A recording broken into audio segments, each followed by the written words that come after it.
kind of amazing. So 2 big new brick edifices both In went all up in like once. 1893, 1894 area. It's pretty crazy. The first. What about D&M? D&M went up in the early 20th century. After that, former D&M burned down. D&M did burn down. Oh, really? Big wooden building. Yeah. Oh, was it? And it burned down in, was it 1911 or something that went up? 1910? I don't know. Something like that. I was reading the National Register designation for the Plymouth Historic Yeah. District, and it says that courthouse, the one we call Daniel Yeah. Webster, was originally at the intersection of Pleasant and Russell. It's moved multiple True. times. I know it was moved Picked at up and least put to down. South Main, It Right and then where I back. started out on Right. South Main. Historic. I know it was moved to South Main Street and then back up to here, but did you know about it? I had never heard that one. I thought that was different than So Russell and what? Pleasant. Russell and Pleasant. Interesting. Now, that would be almost fitting. I've heard Steve Rand once say, let's move it to the parking lot next to the library. Since the library owns the building anyway. Pretty close by. And the that- library that owns the was. building, so- Yeah, yeah, Or the young ladies do. right. I don't think that's gonna. He just does stuff sometimes, you know. I'm not sure that's gonna happen. He has very creative ideas. Yeah, no doubt. Neil's in a new spot this evening. Throwing me off. It's nice to have you here, Neil. Thank you. How have you been? I'm doing pretty good. I'm in the process of getting a new front tooth. Oh, wow. That's never fun. Yeah. Hello.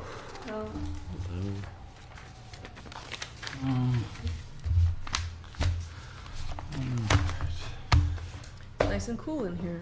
It is. The rest of the building is not. Really? No, just up here? Yeah, It's this is the very place hot to You gotta be. come work up here. Wait, what? Tables Isn't it all day. usually? It's usually AC down there, isn't it? It is, yeah, That's something about the last few days. yeah. Yeah. I think it's, I think downstairs has a different air handler Oh. than Sure. up here. Sure. And there's something slightly amiss about it, perhaps. I don't know. You have to ask Jesse. Yeah.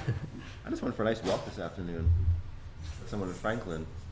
He owns the piece of land where the Winnie and the Pemmy come together and form the Merrimack. Yeah, no kidding. He it's like right behind the high school. Yeah. And, like Oh, big that's piece of cool. land, That's cool. and like Winnie on one side, Pemmy on the other, Yep. looking out over the Merrimack. Yeah, that's Kinda pretty amazing. nifty.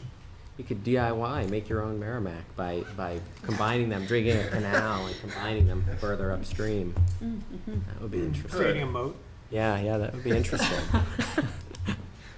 Between the high school and its property. Could do. Just a very large dam, but not like an energy one, like a beaver one. Really, there are beavers there, which is interesting. That's really 'Cause cool. They can't build dams, but they can build like lodges along the edge. Yeah, Oh. makes sense. Bank Lazy beavers. beavers. They call Bank them bank beavers. Or beavers. bank beavers, exactly. That's what they are. Yeah. That's awesome. It would be interesting if they tried to like dam one of those 2 rivers. Yeah. Temporarily shut down the Merrimack. It would be all Winnipesaukee or all Emmy. I'm gonna put my plug in for watching hundreds of beavers. The movie Hundreds of Beavers. That's a movie? One of the great films of the last decade. Beavers were reintroduced in Plymouth. Really? Yeah, back about over 100 years ago, back in the teens, I guess. And they were introduced at Loon Lake. Nice. Have they effectively been completely There were trapped no out of the area? there were no beavers in New Hampshire. And there were no turkeys either. Really? Turkeys Yeah. were completely obliterated in New England. Yeah. That's so And they sad. were reintroduced, and now they're everywhere. They are everywhere. I love turkeys. I love them. We have plenty of turkeys. We do have plenty of turkeys. It's true. They raid my garden. Oh, do they? I have a Yeah. woodchuck. Raccoons, deer, you name it, woodchucks. They're all out there. Foxes, bobcats, There's bears. been a ton of bobcats lately. Like, Yeah, bobcats doing are on the well lately. rise. yeah, Have they? yeah. Yeah. And I've seen them. They're like You've all seen over the them? place. Fisher cats are declining. Bobcats are pushing them out. All right. It's 6:30. We're gonna get started. This is, I mean, it's 6:30 here. It's 6:29 there. Let's wait 15 seconds. I got 6:30. Okay. Yeah, that, you got a few So- seconds left there. I'm calling this meeting to order at 6:30 p.m. First, we'll begin with a roll call of members. Myself, Molly McCann, I'm here. John Christ, I am here. Matt Yetton is not here. I have not heard from him, but he's not here. Phil Lamoureux is not here. Neil MacGyver, Present. Tom Newcomb, not currently here. Bill Bolton, not here. And then we have Zach Tyrell as our alternate select board representative. Brad Puffer is not here, and Todd Chappell. Here. So I will seat Todd Chappell as a voting member tonight. I'll seat Zach Tyrell as well. Molly, Yeah, have I'm you supposed to do that. received any correspondence from Bill? No. So Bill has accepted the vacancy we had on the select board into an Okay. appointed position. And I believe, but I obviously can't speak for him, that his intention is to resign from the planning board, Okay. which, because there's the requirement is that only one member of the select board is able to serve on the Right. planning board. And if the elected position is full, then the select board has to appoint a staff member into the ex officio position. And the board would prefer that we don't have to do that, but we haven't yet had that conversation as a board with Bill. We talked about it before appointing him, but Okay. our belief is that he's going to resign, and I'm surprised he hadn't. So the appointment is official at this point? Yeah. My understanding is that he has been sworn in, yeah. Okay. Okay, so Bill Bolton is not on the planning board. That means that we have room on this planning board. We have an open seat, which could be appointed by the select board. Correct, because you still have at least one unelected Unelected. planning board position, at which point the select board will appoint your vacancy. But I think from our past practices, we would really love a recommendation from the planning board on who you'd like to, appoint, and alternates generally make a lot of sense. Yeah, Todd, you're our alternate, only one we have. So, certainly, I move that we move him up to full member. we have a motion to, I would amend your language just to say to recommend Okay. that Todd be considered as a appointed member of the planning board. Can I second my own motion? No, all I can second that. right. So, for the record, Tom Newcomb is here. I apologize for my tardiness. Huh? I apologize for my tardiness. Oh, no problem. No problem. It happens. Okay, we have a motion and a second to recommend Todd for full membership, appointed by the select board. So, all those in favor, say aye. Aye. Aye. Nay. And wow. Abstain. Can I, actually, I guess it doesn't matter in this case. No, it does. Wait. So Bill was Elected. for 2 years? He was elected for One. 1 year. For He 1 only year. wanted 1 year. Oh, you got the 2 years. I was gonna run for 1 year, and he pleaded with me to take the 2 years. I remember this conversation. I couldn't remember which one of you got which one. And I was only asking because I was wondering if it would be to fill out the whole term or just for until the next election. Until the next But in this election. case, it doesn't matter anyway Same either because it's the way. same. Agreed. Yep. Okay. Right, so if you wanted to become a member again, you'd have to run for election in March. Oh, in March. All right.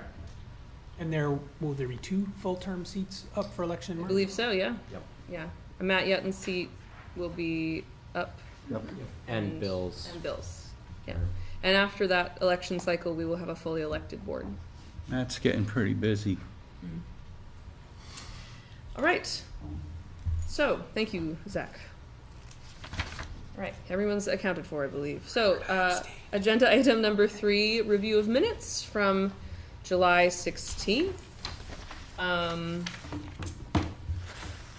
As usual, it's 99% perfect. I had one small typo, I guess you could call it. Let me just find it. It's on page 3 of the minutes, paragraph 5, the second line. text, that'd be great. There we go. What- It- What's it say? It just says, the sentence ends, vehicle headlights shining toward their residence, period, inquired weather progress. So there's no subject, I'm not sure who inquired. I believe I did. It could say just the board as well, I think. Mhm. And that was my only Right, well, I move we note. approve the minutes as amended. I second it. We have a motion and a second. All those in favor say aye. Aye. All those opposed say nay. And abstentions. That's one abstention. Right.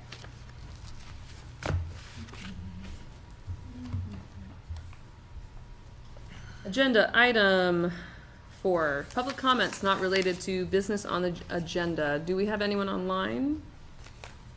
We do not. We have one person in the crowd. Anything not related, anything you want to talk about? Yes. Okay. So, agenda item number 5, communications received by the board. Just one notable communication related to the Yetton Road Business Park project that the board is reviewing. We did receive another communication, CC to the town, related to alteration of terrain permit application, and the applicant responded to the DES request for more information on that. So this was some time ago, just after our last meeting, so you know, there has been some time since then, but that was CC to us as the town. And then there was also, the zoning board held a hearing on that case at their meeting on Tuesday. Okay. They did continue that case until next month, so their next meeting is September 1st at 7 p.m., that's a Tuesday. So just another related item, not to something tonight, but just also related to that application. May I inquire? Yes. Was there any particular were they looking for more information about anything in particular? Or? Yes, in particular, the board had asked for information regarding potential impact on property values was Okay. their primary request of the applicant Okay. before the next meeting. What was the information regarding the alteration of terrain permit? It was the applicant who received a request for more information and Oh, then responded to that request. And this is the Yeah, it's in the packet. is this piece here that came in? okay. Yeah, let me see if I got it here. Oh, You can keep that one too. Please. Follow-up question to John's question. I guess so the ZBA is looking for information on potential impact on property valuations. Now, how is that to be determined? Just curious. They asked if the applicant could have a appraiser provide a statement or commentary to that effect. So that was the request that the board made of the applicant, was to have that coming from an appraiser. Okay, as to the impact on property values of surrounding properties. Yep, that's correct. Okay. Yeah, because it is kind of a nebulous, how do you determine that? I think that's probably connected to a special exception requirement. Yeah. So, thank you. Okay. Agenda item 6, reports of committees. So, Tom, do you want to start? CIP? Sure, just CIP committee, so Molly and I, we've this past week gone back and forth and finalized a posting for looking for volunteers, for the 2 citizen volunteers for the meeting. So Joseph, I'm gonna forward that to you tomorrow. Sounds good. And Ian said if you can send that off to have it posted on the website. Sounds great. Yep, we can Okay. do that. I also have reached out to 2 budget committee members to, requesting that the budget committee appoint one of their members or recommend, one of their members so that we can finalize this. And I've also just been doing some outreach to some people, just because I think it might be, I think we're gonna need to recruit people Yeah. more actively than just, the posting on the website. So if anybody here or anybody in town listening or watching is interested or has any questions about it, or know somebody that might be interested, please let me know, or have them, get in touch with me. But, so I've been doing some outreach to people so that we can get this wrapped up and I can also probably reach out to Joseph directly as well. excellent. that's- Yeah. Absolutely. His email's a little more public, easy Yes. to find. Then I can pass along Yeah. communications Yep. as they come in. Absolutely. Okay, thank you. I will say there was some LRPC updates. Nothing very firm, but typically we're off for the summer. But we did all receive, on the executive board, a notification asking if we were available for a meeting in August. And I'm not sure if that's going to happen. I'm not sure what the responses have been. It was last week, I think, that the notice went out. And it doesn't sound like it's anything bad. It sounds like they might actually have some kind of interesting news. Yes, we might have a kind of surprise meeting in August, or not if we can't get a quorum. We'll see. When do you usually start again? September? Yeah, I think it's September or October usually. TAC starts back up in September. Yeah. I'm not sure if you're on the same schedule. So a month early. Yeah. Okay. Will you do the EDC update too? The Economic Oh, Development sure. Committee update, please? I didn't take notes for that. Quite a bit happened actually at our last meeting. So we did a kind of recap of the charrette process and, talking about what that looks like from a kind of economic development perspective and what might be some long-term goals that come out of that, as well as some kind of low-hanging fruit that we might be able to do a little bit sooner. And we discussed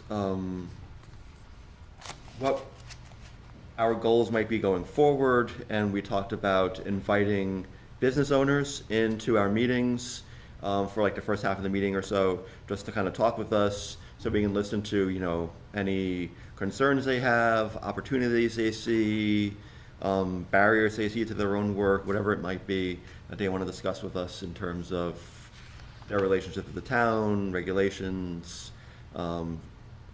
just how they feel about things in general, perhaps even kind of open-ended conversations that might inform us in our process of getting to know our businesses better in the community, and what their needs are so we can help them, and also just building trust and communication between the town and our boards and committees and the business community. So we talked about doing that, and I think it'd be some kind of combination of inviting people in plus keeping the doors open to anybody who really wants to show up at the public meeting, and business owners can show up, and we'll do some outreach there just to.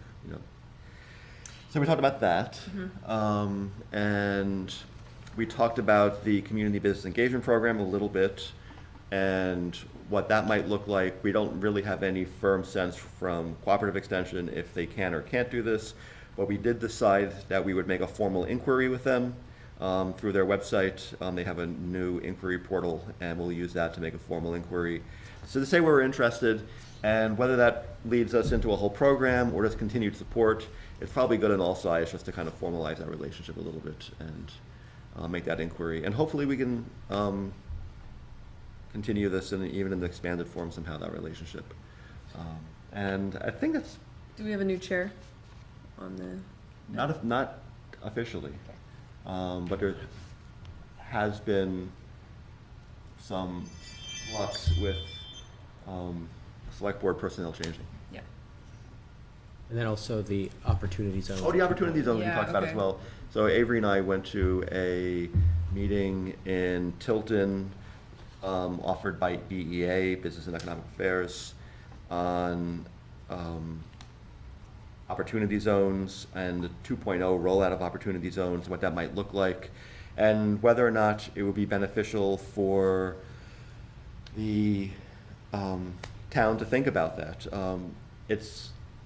It wouldn't cover some of the territory that Opportunity Zones 1.0 covered, which might be more beneficial in some ways, but that might still be beneficial, and we've had a conversation about that.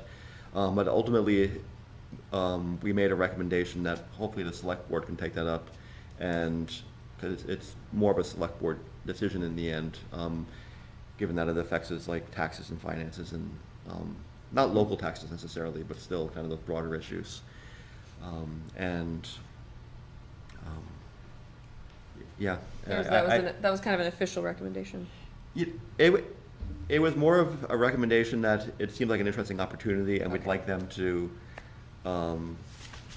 seriously consider that and weigh whether, with the changes to Opportunity Zones 2.0, especially like where it covers, whether or not it would be beneficial to go through that process.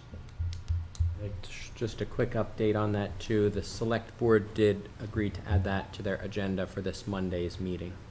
Okay. So that will be Great. on their agenda to at least start the discussion. Whether they'll decide at that time, I don't know, but I thought that was true, but I was just It confirming. was true. It is Yeah. true. Yes. And I imagine staff can inform about all the details and changes and what it covers and all that kind of stuff. Yeah. All right, great. Thank you. So, on to agenda item number 7, new business, a discussion of the community engagement related to short-term rentals and potential zoning amendments to address short-term rental uses. So we all have a copy of the results from the survey that we sent out. And I think it'd be worthwhile to talk through some of the content of that and what we're seeing in the survey. Oh yeah, it's on a different thing. I think there's some important details to remember for all of us. Firstly, that this survey is not a scientific survey. It's an engagement tool, and it doesn't replace any sort of voting. It's a tool for us to get a temperature in the town for this particular issue. And even the very first answer, we have 22% of the answers are not residents of Plymouth. So there's some important details to pay attention to when we're looking at these numbers and the responses. And I think what's really very interesting is, I don't have a number here, but it says select the statements that best represent your view of how Plymouth should regulate short-term rentals, and it's select all that apply. And so we have one item on this potential list that basically advocates for no regulation of short-term rentals. And so there are 88 points, I guess you can say, in that particular bucket. And the 4 other potential buckets all suggest some sort of regulation of short-term rentals. And so I did a quick little count. So 173 points, I'm going to call it, go to some sort of regulation of short-term rentals, but there is not a united vision about how best to regulate short-term rentals. Can I also make one other Please. point, kind of as a background that relates to some of the responses about, well, you know, we shouldn't regulate these at all or something like that, and just what that looks like if we don't touch anything in our zoning, because we have a permissive ordinance, which means that only what we permit is allowed. Right. So to leave things as they are, the only form of short-term rental that is available is Tourist home. tourist homes. And so currently, by not regulating in any way short-term rentals and not putting them in our zoning ordinance except as tourist homes, They are regulated. they are effectively banned. Right. And the only way to get them into greater permissiveness is to actually put them in our zoning ordinance as a permitted use. Right. And to some extent, the tourist home already is a permitted use of short-term rentals, but it's a fairly limited one. And so the conversation then is about how, if we do want to change our zoning ordinance, we could take out tourist homes and say nothing is allowed. But to actually create an opportunity for more short-term rentals, we actually have to add something to our regulations. Yeah, that's a very good point. my feelings on it, I think the whole tourist home concept is not necessarily, I think the definition doesn't quite fit what I think what's intended. I think when you think of tourist homes, you think of like a B&B. And so I think that tourist homes need to either be removed or updated to reflect what we really want it to be. And I'm not a big fan of short-term rentals, but I think that's the reality that we have to allow and regulate. So I do think that we need to put something in place. Just to add to that a little bit, I think the term short-term rental is it's just a dated term. Is it a dated term? I think that type of term, used to be in greater use than it is right now. What would you? Yeah, what we call And I think anybody looking at our zoning, looking for the ability to do short-term rentals, isn't looking for tourist home when they're looking for short-term rentals. Right. Oh, that tourist home is outdated. Yeah, yeah. Oh, yeah, okay. Did I say short-term rentals outdated? You said that term and. Oh, that term. I mean, the term that we allow currently. Okay, yeah. Tourist home, I think, is an outdated term. I agree. And I think it was relevant at some point, probably. Yes. But just nobody knows what it even means today. Right. You do not go online to find a tourist home when No. you're traveling somewhere. Our definition doesn't even really fit. Yeah. I also got a lot out of reading through a lot of the kind of open The comments? comments. There's a huge range. You know, you have people who are very committed to free private property rights, and then you have people who have pretty upsetting stories about negative experiences with short-term rentals in this town that are, not operating legally, strictly speaking. And there's a lot of concern. I was reading about affordable housing. So, and there are people who are saying, it's really great to have this tourist having this as a use here brings a lot into the town. It's a great alternative to hotels. There's a whole range. So I don't personally have a really clear answer. I think it's very clear that we do need to. I agree with John that since we do have a permissive zoning ordinance, then if we want to allow this in the town, which it seems like the overall sentiment is that they should be allowed, then we need to figure out how to best do that, and that's not immediately clear to me. And the affordability was really interesting to read through the comments, and there were a lot of great points made. On the one hand, it can take housing off the market. Right. On the other hand, like renting out a room Can help you pay for your property can help you taxes. pay your property taxes Yeah. or your mortgage and allow you to stay in your home and make it more affordable. There's a strong contradiction in the affordability argument because there are those two branches. But I think it also, it comes down to, like, if it's a full-time, Right. only short-term rental Right. property, then it's taking housing off the market potentially. Right. Whereas if it's, Someone already lives there. if somebody lives there and they're renting out a room or renting it out part of the year, Right. then all of a sudden it's making it more affordable potentially. Right. I would agree with that. Let me just to play devil's advocate here, let's just say you've got somebody has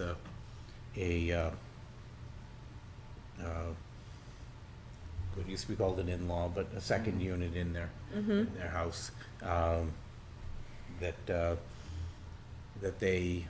they're living there and they have this completely separate second unit. So that kind of falls into this gray area Right. because could be rented out for housing as opposed to a room in their existing unit, in their main unit. But if it's used for short-term rentals, then it does take it off. But there are a lot of people that they see that as a way to help them be able to afford to stay where they are. Yeah, absolutely. Any other thoughts? Well, you have to consider that there are people who come into the community who have short-term employment. Mm-hmm.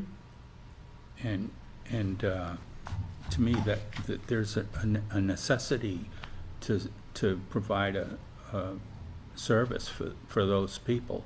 And at this time, I believe that they find it difficult to find short-term rental for their short-term employment. I'm thinking, for example, nurses that travel. That's just one. But there may be contractors who are working on a project or some other type of project. How long do we think? So short-term employment. How short-term do you imagine that means, or is there a literal definition? I only have what I've heard. Yeah. You know. Yeah, that's you know, fine. a matter of months, maybe. Okay. So I think part of the interesting thing is I mean, technically that wouldn't be a short-term rental. Right. However, many of the people who are in that position, like visiting End up nurses, staying in end short-term up rentals. in short-term rentals because that's the only place they can find Yeah. that's not a year, where they can actually say, so they're staying. 3-month lease. They're doing a stay that's not technically a short-term rental, but they're using a short-term rental property to do that because that's the only place they can find. Right. Because the short-term rental by definition is less than 30 days. Yeah. Less than 30 days? Yeah. Well, you might have contractors that are, working. 3-week-long job or something Yeah. like that. Yeah. Yeah. Like And there are seasonal workers who do more than 30 days. seasonal. But they might end up in a short-term rental even though they're not staying short-term. Because they're not staying a full year. Yeah, they don't want a contract for a year. Yeah. I mean, my own thinking about this is, given the split across all of this and people saying, yeah, homestays that are owner occupied are great, or no, like we should allow like anybody to do anything they want with their property, or no, we should regulate this, and do permitting and inspections. I think some sort of permitting is probably a good idea. And whether that be just applying with a code inspector for a permit or even going to the ZBA, I like the idea of sending someone to the ZBA for this. At the same time, I'm concerned that the number of these might flood the ZBA with too many applications. Could be. So there's that question. At least as an initial spike, it probably would. But I also think about, if we're thinking about like the benefits of a homestay, where A, it helps you pay for your own like taxes or mortgage, but B, it also means there's someone who actually lives there who can make sure that things don't go awry, people aren't partying there and all kinds of other stuff like that. It might make sense in our more concentrated residential areas to say you can do homestays that are owner occupied. Whereas like maybe in the ag zone or highway commercial or something, you could do non-owner occupied rentals that give people that greater flexibility, but also understanding you probably have a larger lot and your neighbors are a little bit farther away. Yeah. And you're not in the dense residential area. And you're in an area that allows for non-residential uses as well. That's kind of my take on this. So, do you, just to try and move things along a little bit, and maybe it's too early in the conversation with this, but would you say that we have a consensus that we want to amend zoning to allow short-term rentals? So now the next step. Does anyone disagree? I agree. Okay. So I would see the next step as being, then, do we want it to be by right? Or that it, that it require some type of review? Because technically, even if it's just going to the building inspector and getting a permit and having an inspection, technically that would be by right. Right. So that would, so when so I guess the first question is, we decide we want to allow it. Do we want to allow it with requiring an inspection just as, say, a hotel would? And so there'd be an annual permit for it, or it may not necessarily annual, but a recurring permit for it would be the next question. And then should it be by right, or should it be through either a review by this board or the ZBA? I'm in agreement with John that I do think it makes some sense to tailor it by zone. And that's kind of as far as I've gotten in terms of how then to best make sure that people are in safe places and healthy places.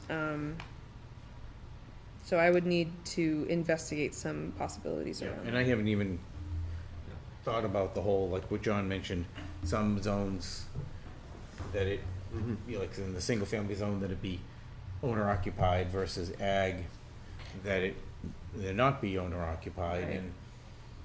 And that also could be a criteria that gets reviewed as part of the permitting process in terms of if it goes to us or to the ZBA. Right. Yeah.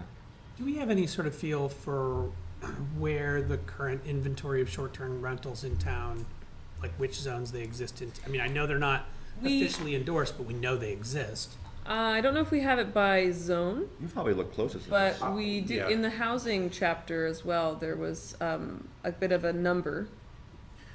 About a year and a half ago, because had some interest in this, I did a search on the VRBO and Airbnb and other sites, and looked at different sites, and then looking at some of the information on there, looked at I then go to the online tax database and was able to match up some properties.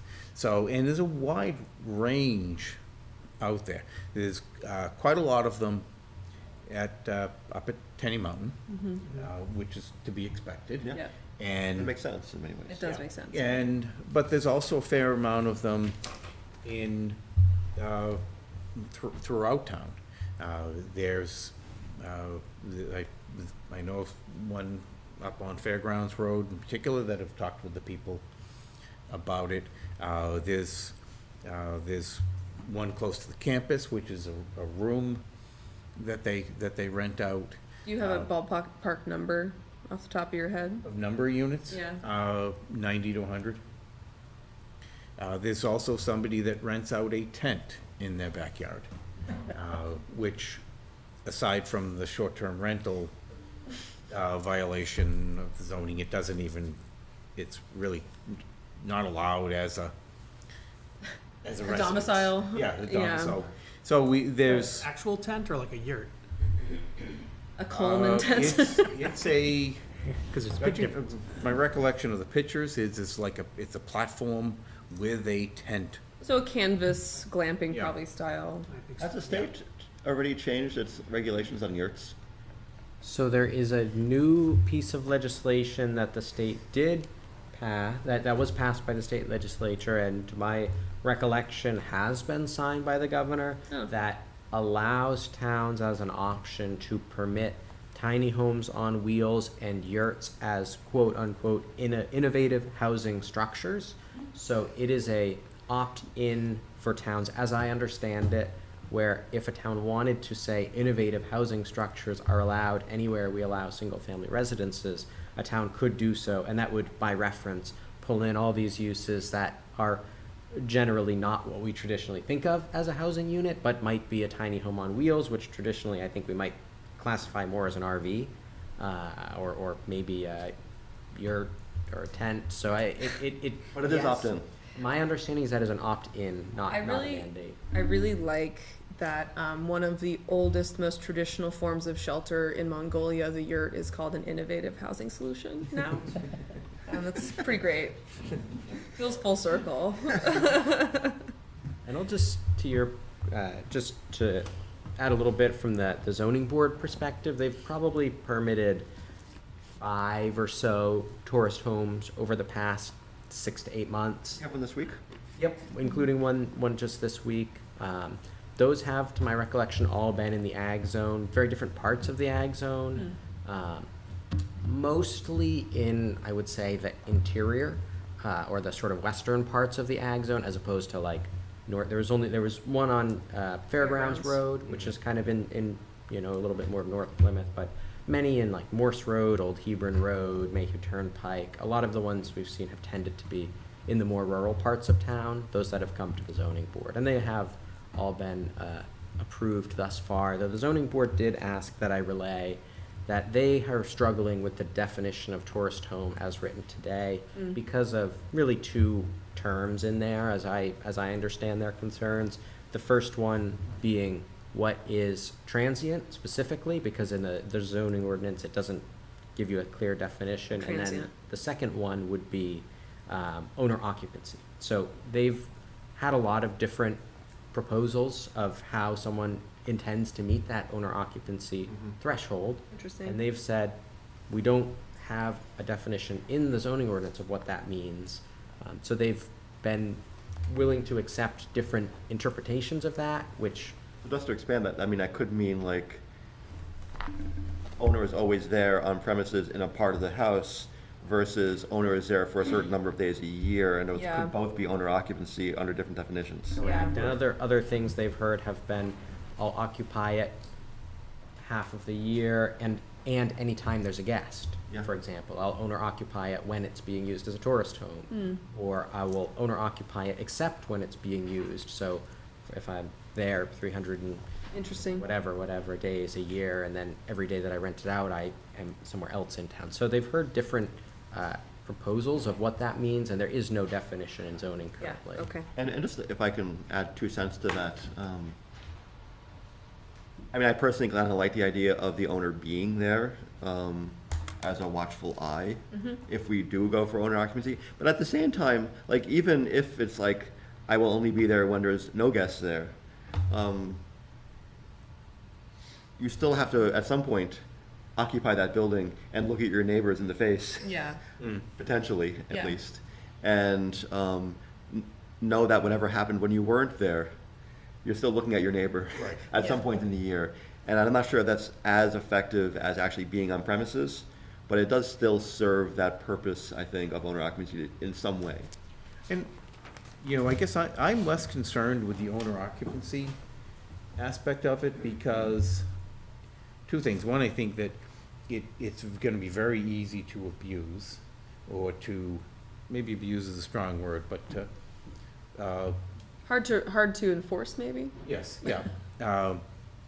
And I think that if we have a system, whether it's baked into the zoning with regulations, or it is that administratively that regulations are developed that call for, parking, no on-street parking, for example, quiet times, regulations about trash pickup, posting rules and information. I think that if we, administratively, if it's done properly, it shouldn't matter whether or not the owner is on site. I see what you're saying, and I also, am concerned, as we heard in some of this, about taking too much housing off the market, especially in residential zones. Not as owner-occupied housing for someone to live there. Yep. And B, it is effectively primarily a commercial use then. Oh, absolutely, I agree with you on that. And I'm not sure we want that in all zones. Okay, yeah. Yeah, I guess because what I've seen that other communities do is they have tight regulations. They'll have, it's permitted, it's oftentimes by special exception. And if there are violations of the regulations, then that special exception can be revoked. I mean, in some ways, like, thinking historically and traditionally, and still to this day, like, there are B&Bs, like real B&Bs. and they often work really well in residential neighborhoods. And we've gotten one in our own, like, Yeah, we do single have- family residential. yeah. And it works well in part because there is someone there to greet people, to welcome them in, and It's very personal. make them feel A, welcomed, but B, also like Part of they it. don't just like run rampant over this place, Right. and especially with neighbors close by. And I think that's an important part of this, and if you're going to have that kind of business in a tight residential zone with small lots and stuff like that. And so you might not be offering the breakfast of a bed and breakfast, but that type of experience and sense of watchfulness, like yeah. in a neighborhood with like small lots and stuff like that, I think is beneficial. I don't even know if I would necessarily call it watchfulness so much as, you know. I was struggling for a word. It, but- there's a, I mean, with the times I've stayed in a real B&B, I feel like I'm a guest in someone's home. Yeah. And I feel like I'm a guest in the municipality. And that's a really lovely way to travel. And it's very social, it's socially oriented, it's pro-social, and it's fun. I mean, it's a joyful kind of experience in that way. And that is one of the original intents of a business like Airbnb, it seems. Maybe. Maybe. Are there any thoughts on this side of the table? Well, you know, it's common practice for people with waterfront property and people with ski area property to rent short-term, to, you know, oftentimes a week or maybe up to a month, but usually a week or two.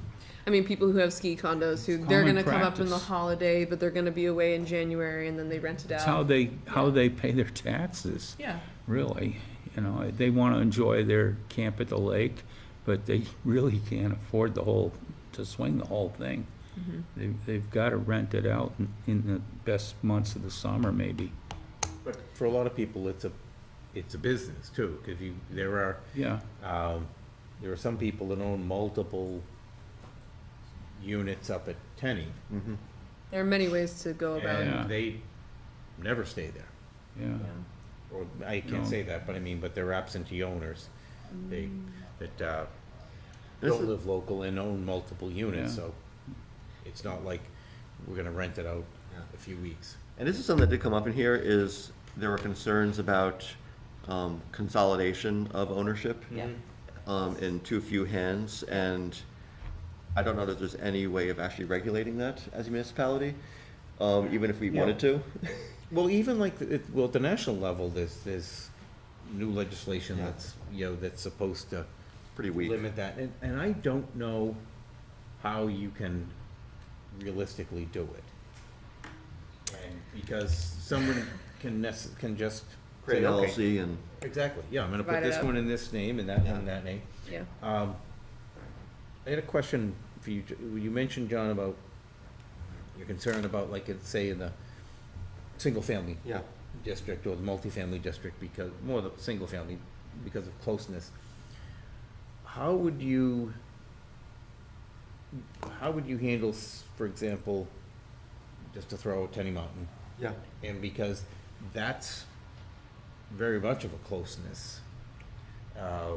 It is a closeness, but at the same time, it's a commercial area fundamentally, even if it's got residential pieces of it. But you know you're on a commercial ski area and a resort. Yes. And technically it's in the ag zone. It's in an overlay as well for recreational uses.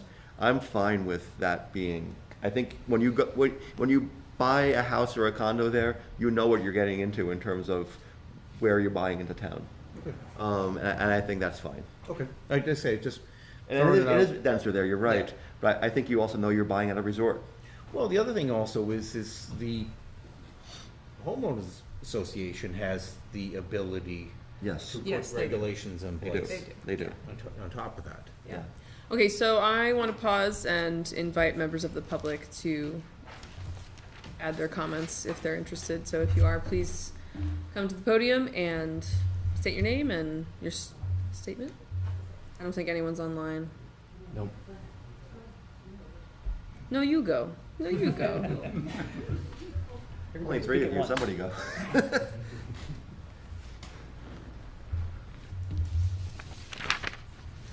My name is Fred Kelsey. I'm currently on the ZBA, and sorry I'm late. We had a little family medical emergency in Chicago, so we had to deal with that. But just to give you a little what we're seeing in the ZBA, because all these short-term tourist home things are coming to us. And the way the definition is, where it's got to be owner-occupied, is a little squishy. And we have, I'm not saying bent the rules, but we've also had to say, and I'll give you some examples, this is all public now anyway. I mean, one particular person out on the Morse Road area has a lovely one-bedroom cabin, and he's been running an Airbnb since 2018. And we said, well, it's got to be owner-occupied. What do you do? And he said, I go to my girlfriend's house in Plymouth, which we basically interpreted as this is owner-occupied. He lives at it all the rest of the time. He obviously is going to know what's going on in his house. More recently, we had a woman up in, on Hoyt Hill. She would even bring in, they live next to it, but they also live in this house. It's kind of complicated. But again, she's not there when they are there, but she is there very close by. So the question is what distance do you need, or what kind of oversight? For us, it's like, can these remain owned by Plymouth residents, and monitored by Plymouth residents, and not be corporate, as someone in Long Island has just bought this house and just renting it out. So a clear, what you guys come up with what does owner occupied mean, or owner oversight, the more that can be kind of drilled down would help us. It would also help them when they come to apply to us. Yep. Those are good questions. If I can just Yep. say a little bit in response to that. I mean, I think part of it is the oversight, and that can be achieved in various ways. But I think another part of this, and we heard a lot about this in the survey, is the fact that if it is owner-occupied more directly as opposed to just oversight, this is income that can help you afford your housing, as opposed to taking housing off the market. And that's been an issue of what it's, we're gonna have to sell it. Yeah. So, it's that flexibility piece, and it just, we're looking to you guys to have a little bit clearer guidance, because we're kind of winging it, just saying, well, this kind of makes sense. Yep. We have, I can think of the most recent several we've had, only one were they actually living when they were renting. They were always very close by. Okay. Thank you. I know, like with accessory dwelling units, when we had the requirement that They'd be one of the owner-occupied. units be owner-occupied, what was done as part of the permitting process was that they had to show proof of residency either by registering to vote, registering a vehicle, driver's license, child in school, which really, so that it is their primary residence, which means they just need to be there basically 6 months of the year.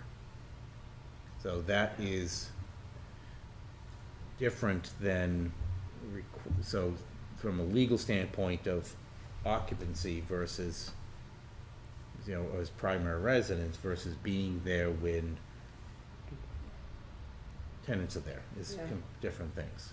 Primary residence is an interesting way of defining this, and I'd be curious. I mean, I'm not sure we need to reinvent the wheel. There are a lot of communities that have faced this, some more successfully than others, and we don't want to be the next Conway. Yep. But given all the communities that have dealt with this and had it taken to court positively or negatively, it doesn't seem like we necessarily, if we wanted to go this route, would have to reinvent the wheel on this. Oh, no, there's Well, we quite do a have to few. decide which Yeah. direction to go. Yeah. but, yeah. Other members of the public? Hi, Claire McCann, Plymouth. I think it'd be really interesting. I don't know if anyone has the bandwidth or not, but I feel like it might be worth doing a case study. I don't know if this is something that Barrett Planning has already done or could help with, but essentially there are more websites that are popping up monitoring this thing. There's one called STR Rule Watch, and it's collecting a database of short-term rental rules from around the country. And it's giving information, for example, there's a research article about the true cost of STR compliance, and they're giving examples of what different cities are doing. I just looked up Bozeman, Montana, because I used to live there, and I was curious. And they actually just did some new changes, I think, but something about requiring at least 70% of the time occupancy. And they have different types of short-term rentals. They have type 1, type 2, and type 3. And it seems like type 1s are only allowed in this area, type 2. And so they're designating, I think, kind of what you're talking about, if it's an entire home. Is it just an apartment? Is it a room in somebody's house? And so even though it is complicated, it might be worth leaning into something that is really defined and complicated, so that it actually allows ease of knowledge for people who want to get into the business of doing this, and clarity for anybody who's already doing it. But if there were a way to find, 3 to 5 towns that are relatively similar to Plymouth and see if they already have this rule. What are they doing? What are they doing that affects the character of the town? I think, one thing is, are we trying to lead towards, as you've mentioned, something that has that small town character, or something that is a little bit more corporate? It seems like right now, even just being on Airbnb, looking at the app, there's a mixture of both. And there's a mixture of how people are selling it. But a number of them are trying to sell this quaint New England thing, which is a tourism draw. So I don't think people wanting to do Airbnbs or short-term rentals is wrong, but I do think having clear permitting and clear distinction of the different types of rentals that are even available could be helpful, and doing a case study into what's already been done and to what degree of success, or which parts of those policies would potentially be applicable to Plymouth. Thank you. So we need precedent examples. Any other thoughts, comments from the public? So, can staff please help us collect some precedent examples for our next work meeting? Yeah. Absolutely. So it would be helpful as well if the board we can just, cast a super wide net, but if the board has a couple of different things, for example, that you would want to see examples of, so of different owner occupied, ones that are oriented towards owner occupancy, ones that treat them as commercial uses, one of each. Is there any direction that you really think would be the most helpful to get, find at least one from column A, B, and C? I think definitions of occupancy, owner occupancy would be interesting. I'm really interested in the Bozeman example of categories, of typing them out, essentially. And then I'm thinking about just looking at wholesale regulation in some sort of comparable municipality. I had some information, and I'll see if I can get my hands back on it, on communities in New Hampshire, like, for example, Tilton. I remember you distributed some of that at some point. That Laconia, which isn't quite like us, but it is a touristy location, examples of what they have in their bylaws. So I'll work on getting that to you, Joseph. I think I'd like to see Lincoln and Keene. Sure. Because I think that the university dynamic is an important element to our town. I was also thinking of Northampton, Massachusetts, but Massachusetts might be difficult, such a different state situation. Like Henniker has a university there. Yeah. Is it Franklin Pierce? No. What's in That's Henniker? New England. New England College. Oh, okay.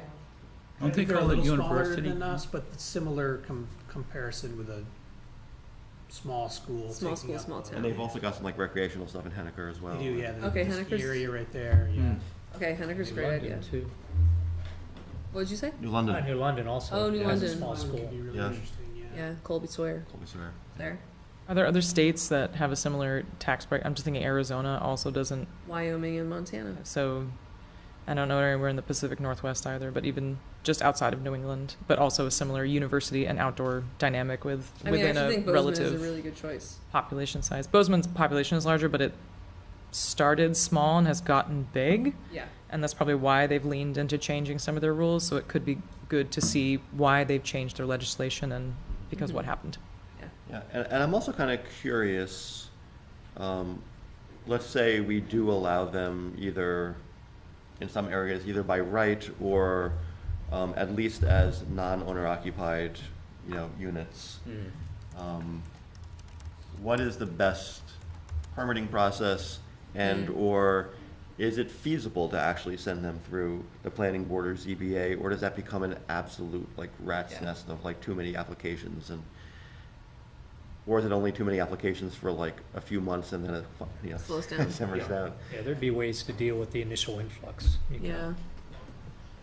I do like the idea of having a case-by-case review of it. It could be like a CUP or something, It's a CUP.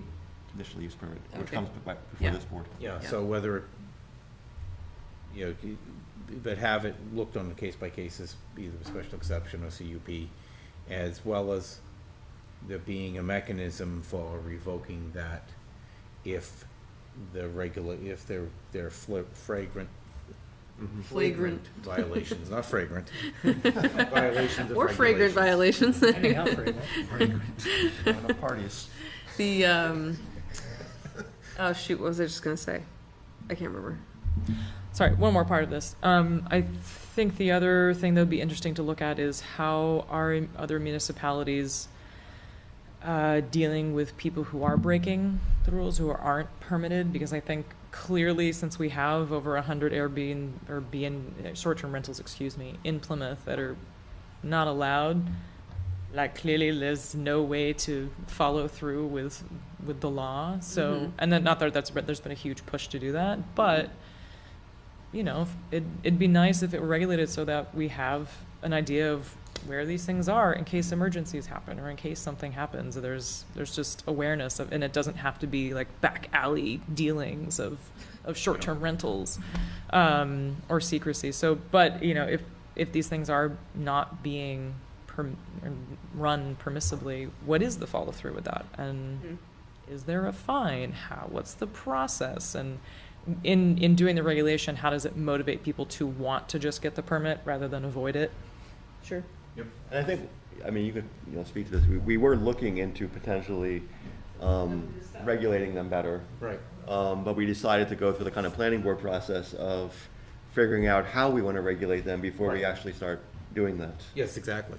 I think that's a good point. And I want to back up for a second. We're talking about different other communities. Yeah. Durham might be a good one to look at when you're mentioning Yeah. the colleges, but Durham's an interesting town with their zoning and their residential regulations. Like a lot of their rental regulations are they're very detailed and they break it down into into different categories, but they oftentimes in the forefront of a lot of things. Durham hasn't been uncontroversial, however, as well. Yes. Oh, yeah, no, definitely. And sometimes that's as instructive as anything. Well, That's yeah, true. and- Because you can see what works and what doesn't. Fred? Just one comment to remind you that when we grant a special exception for a tourist home, It stays there. it stays there. It's not owner specific. It stays with Right, that with the house. So property. it turns over. Yep. It's a new owner, and just to make Yep. sure that's Thank you for the reminder. That is a good reminder. We're at like a termed conditional use permit or something might be Yeah. different in that regard. Yeah. True. Very good reminder. I'd like to suggest that the planning department take a look at the regulations in Hampton Okay, so we have a lot right now. We have, No, I think Hampton's a really good place to look at. why is that? Hampton, New Hampshire? New Hampton? No, I said Hampton. Oh, Hampton Beach. Yeah, the town of Hampton. Yeah. Interesting. That's actually, yeah, because the beach is a big, yeah, that's a good We're gonna point. get our money's worth out of you guys. Okay, so let's consolidate the list maybe. Come back in 6 months. So we had, I didn't write it down. I said Keene and You okay, said Keenan Lincoln. Lincoln. Thank you. Good memory. Did you write? You wrote it down. New London, Henniker, Durham, Hampton, out of state, potentially Bozeman. Question mark. Was there another one? There was Tilton and Laconia as well on the list. Okay. And I just threw those out because I know I've looked at theirs and they are close to us geographically. Geographically, yes. And they've had their, I know that when the board's talked about in the past, one of the concerns was the lawsuit in Conway. Conway. I think we all learned a lot from that one as to how to write regulations. Tilton and Laconia, for example, and some of the other communities have had them quite longer than Conway, and without any challenges. You take towns like Moultonborough and Meredith, they have a lot of properties that are being rented out on a weekly basis. Yeah, they also have policies on it as well. And I think the benefit of looking at Conway is we learn how not to write residency requirements. So, so my feeling right now from this list: Keene, Lincoln, New London, Henniker, Durham, Hampton, Tilton, Laconia. I think Henniker, I would like to see. I mean, I think we should maybe choose 4. I mean, I don't even know, does Henniker regulate them? I don't even know. Right, you may look at it and find out. that Okay, they don't. so if seems we like give you a bigger it seems list. It seems like a great town to look at, but I don't even know what they do for regulations. And we can riff on it a little bit. Okay. If there are ones that come up and there's nothing there, we'll just move on to another. Okay, Yeah. so you have your list to I had start with. seen something, I thought it was from BEA, that they had done a study on short-term rental regulations in the state. And they basically had a chart of Okay. what the different communities did, and I'll see if I can locate that. Sounds good. So we did have someone join from online, and I want to make sure that person knows that we are inviting public comment on the short-term rental issue. So if you would like to say something about that, you can just unmute yourself, introduce yourself, and speak to us. But if not, you can also just stay quiet. Sure. Okay. I am a multi-property owner in Plymouth on Tenny Mountain. My family and I have had units there for the past decade, and I'm also an attorney, and I practice real estate law, and I'm very familiar with Airbnb regulations and just generally zoning bylaws as a zoning attorney down in Massachusetts. And I think one of the noteworthy things as I peruse the bylaws, and maybe I misheard this somewhere, but I heard something along the lines of that short-term rentals were expressly prohibited in the town, and I don't necessarily see that. They're not expressly allowed, but there's that ambivalence created. Yes. I don't think it's ambivalence. They are not expressly prohibited, but by not being permitted, aside from the tourist homes, they are by default not allowed within a permissive ordinance. Yeah. Can I add to that? Go ahead. Also, And I do think that, I'm sorry. There's a little delay here. So Tom, go ahead and respond, and then Justin, yes, please respond after Tom. Sure. So also, our definition of a residence specifically refers to non-transient use. So therefore, a short-term rental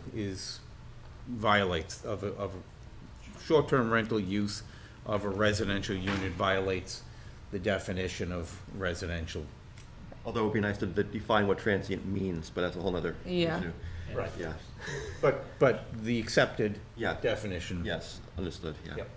Justin, would you like to say something? Yeah, so I do find merit in regulation in any capacity from a property standpoint.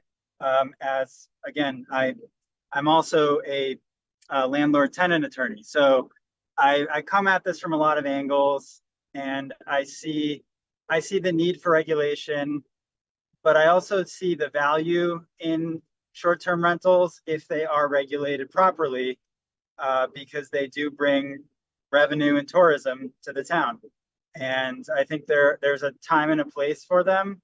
I think places like Tenny Mountain are designed just for that. I mean, ski resorts are known for transient use. Town centers, maybe not so much. But again, it's variable. And I think that you mentioned the Conway case, and I've studied the Conway case, and from what I understand, maybe I haven't been as attentive to it recently, but I thought I saw that there was a decision that was coming down from the Superior Court at some point, or the Supreme Court, and then there was also like a federal court case adjacent as well that I saw. But anyway, the point being is, I think like 100% express banning of short-term rentals is problematic, and I think that regulation is necessary, because I think you get into situations where people are having parties and there's absentee landlords who aren't paying attention to their property. So that's just my 2 cents. Thank you. I think it sounds like we're kind of on the same page. We are, yeah. And we're just trying to figure out like the nuance of how to make that a reality in a positive way. Yeah, I would agree. Yeah. Yeah. Thank you for your comment, Mr. Rafelson. Rafelson. Rafelson. Thank you. Sorry. Thank you. Rafelson. All right. So, in light of the fact that we do have 2 other lengthy conversations on our agenda tonight, I'm going to suggest that we wait to see examples provided for us for next work meeting, unless there are any final comments. Can I make one comment? Of course. For anybody listening, live or Yep. in replay, please attend our meetings Yes, in please. person or virtually, and give us your 2 cents about what you think about this conversation. Yes. Yes. And can I make one quick note, food for Yes. thought, in between now and next time? So the Tenny Mountain Overlay District did also create a new definition of bed and breakfast, Right. which is something in between a hotel and a tourist home. Mm-hmm. I think if we're thinking about the definition of a tourist home, really important to also think about the impact on that definition of bed and breakfast. I think you can interpret that as being more akin to a hotel in terms of the commercial scale, whereas Yep. a tourist home is more residential in scale, but it will be important to keep those 2 in mind, because that is a new definition that was just created and only exists in that overlay. So it's easy for those things to kind of accidentally create some non-congruence between the 2 different definitions, Good point. just in the future. Another detail to note. Okay, so turning back to the agenda. Agenda item 8, unfinished or other business from planning board members and planning staff. So we need to revisit the master plan RFP.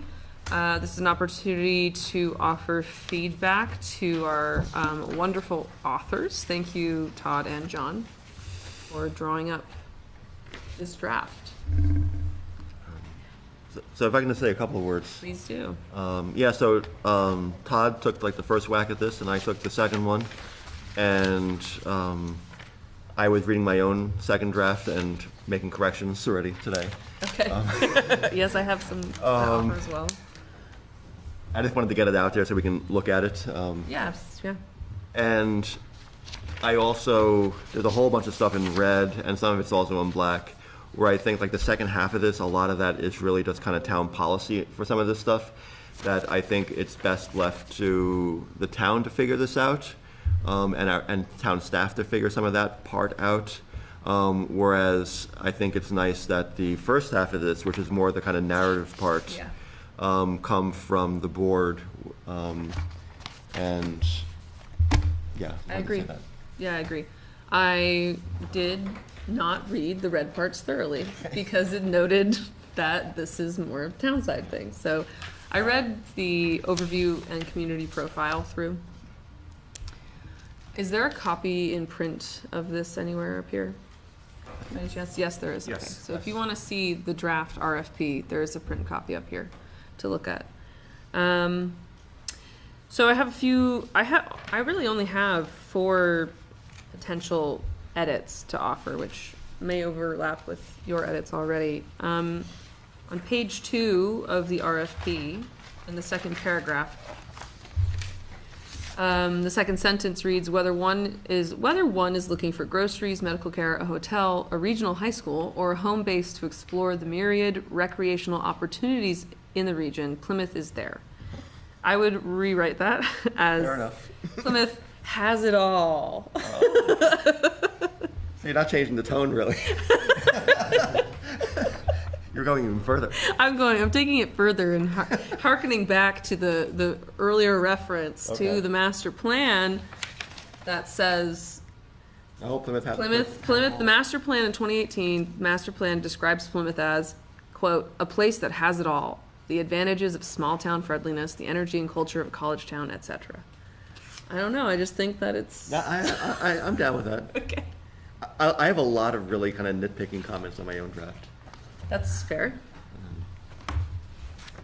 Did you have something, Neil? Well, I was going to say that you're minimalizing John's words. I'm terribly insulted. I really enjoyed the final sentence, talking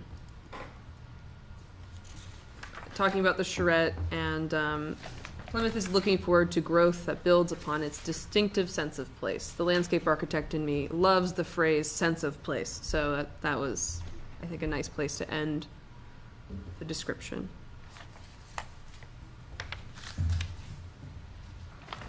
Page 3, paragraph 2, again, after the bullet points, for outreach and engagement.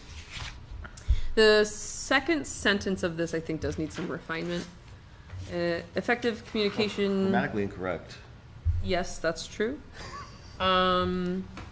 Effective communication includes public outreach to inform the public of the town's efforts and maintain trust and public engagement to ensure. I think that it should read. Oh, you're over there. Sorry. That might need fixing too. So I'll just read the sentence again. So, effective communication includes public outreach to inform the public of the town's efforts and maintain trust and public engagement to ensure that as broad a cross-section of the community, including residents and stakeholders, participate in the process and inform the development of the plan as possible. I think it just... I've got 2 ands, and you differently emphasize them than I did. So that could be rephrased, yes. I had a hard time reading that sentence. Yeah. Well, there are 2 ands. They're used in slightly different ways. One's like the big end, and one's the secondary end, and you flip them, which made it completely nonsensical. And there's no reason for you to know which one is which. Okay. Which is the problem. I would. Well, both first 2 sentences start with the same 2 words, so we should. Oh, there's that too. Yes. Yeah. Good point. Just condense it all and probably take out effective communication in a second. Yep, you are correct. Just go to public outreach. We'll do all sorts of things. Yep. Yeah, I mean, I think you could just say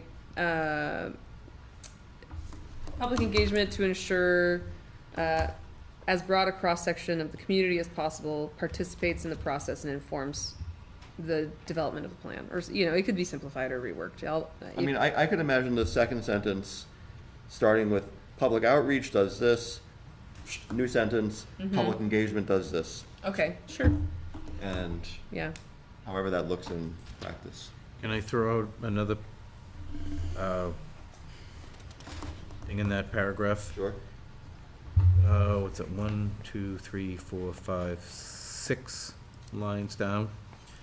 The planning board welcomes consultants to provide, should we encourage consultants to provide an engagement plan? Yeah, fair enough. Because, or, I mean, I think it encourages a more direct verb. It is, yeah. Yeah. because it's almost a requirement that we want to have some type of plan, some type of engagement plan. Yeah. Well, they're required to have an engagement plan, but we're encouraging them to have, and I like the word encourage better. That includes traditional And the less traditional, more innovative forms of engagement. So I'm, And not everybody would necessarily do that by default. Yep. And that this is where we're encouraging them to actually think about some of the more creative approaches. I'm gonna suggest that instead of saying less traditional, which is, this is very nitpicky, but I think it would be better to say novel instead of less traditional. Yeah, I agree. We do have innovative. Yeah. Novel, comma, innovative forms. I mean, Or yeah, what We could say both. word salad. Because we've got both traditional and less traditional, innovative forms. Should we both maybe just say that includes traditional and innovative, or traditional and novel? I like the word novel. Yeah, Okay. that was good. So maybe that includes, let's get rid of both. Yeah. Just say that includes traditional and novel Forms forms. of public engagement. We're getting rid of traditional and innovative. It's hard to write a This is a group editing session. a somewhat polished draft and send it out for everybody and have it be read at a You're public board. being- And have it read at a public board You're meeting. being very brave. It's like doing your PhD thesis. Somebody that I used to You have to write review it. drafts for, and I used to write drafts for somebody that I worked for, and he would rip them to shreds, and he would always say, "It is much easier to edit than to write." Look, I didn't mark it up with red. I marked it up with purple. Oh, purple, that's nice. I mean, that was, thank you very much for writing the draft, and thank you for allowing us to, in a public forum, edit your draft. Okay, page 4, in number 2, background. This, again, very nitpicky, this is so much smaller. And maybe, I don't know. It says, submit a description of the team or firm serving as consultant, including the name, location, a brief history of the team, relevant experience and professional qualifications, projected personnel and level of capacity, and whether and how the core team anticipates consulting with outside partners. Could we just say and how? You could say in how. They may not consult with anybody else. Right. So I like whether and how. You like whether and how? Okay.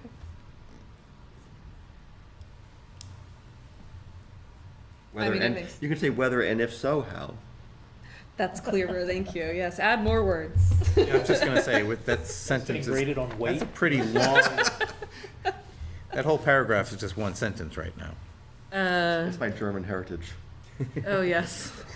I mean, it's a list. It's Yeah. And nobody's gonna, it's not gonna get critiqued as, by anyone else to this level.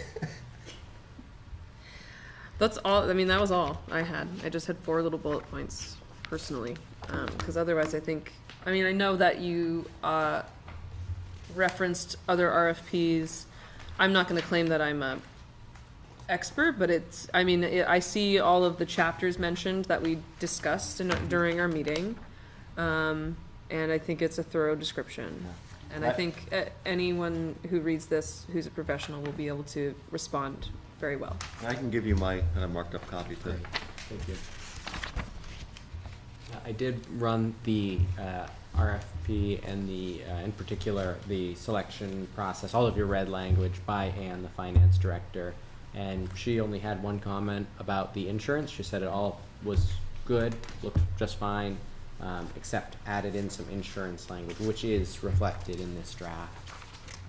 Insurance language. And notably, all of that language, I think from both of us in that section is all this like copy pasta, like from Copy somewhere else. pasta. And it is in keeping, and felt it was perfectly in keeping with the town's procurement policy. Okay.